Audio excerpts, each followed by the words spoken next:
Assalamualaikum warahmatullahi wabarakatuh. Perkenalkan, nama saya Anissa Nurul Fadilah dari kelas 12 Administrasi Perkantoran 2 SMK Uswatun Hasanah. Di sini saya akan mereview film Pengkhianatan G30 SPKI. Berikut reviewnya. Cerita di atas merupakan salah satu adegan dalam film penumpasan Pengkhianatan G30 SPKI pada tahun 1984, besutan sutradara kawakan Arifin Sinoer. Bagi anak-anak yang besar pada periode 90-an, tentu tidak asing dengan film yang menggambarkan peristiwa gerakan 30 September 1965, yang dalam film itu disebut didalangi oleh Partai Komunis Indonesia atau bisa disebut dengan PKI. Pada film G30 SPKI, diceritakan latar belakang peristiwa rencana kudeta dan penculikan para jenderal pada awal film, dan kemudian penumpasan pemberontakan pada akhir cerita. PKI yang berusaha menggeser ideologi Indonesia yaitu Pancasila dengan komunis berhasil digagalkan oleh TNI dan rakyat Indonesia yang tidak menghendaki perpecahan di Indonesia.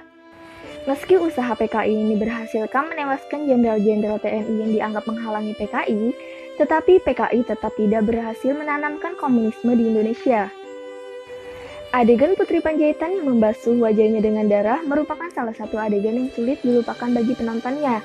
Tidak hanya itu, sejumlah kutipan berasal dari film itu juga masih terngiang hingga sekarang. Misalnya darah itu merah jenderal yang muncul saat adegan penyiksaan terhadap 7 jenderal pahlawan revolusi di wilayah Lubang Buaya, Jakarta Timur. Adapun kutipan lain dalam film tersebut yaitu Jawa adalah kunci.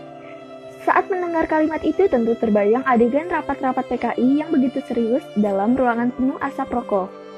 Dalam film G30 SPKI, adapun pesan moral yang terkandung, yaitu yang pertama, Pancasila sebagai dasar negara tidak akan tergoyahkan karena nilai-nilai bersifat universal dan merangkul semua golongan. Yang kedua, perjuangan TNI dan rakyat Indonesia dalam menumpas pemberontakan PKI merupakan usaha yang luar biasa dalam mempertahankan Pancasila dan persatuan kesatuan bangsa.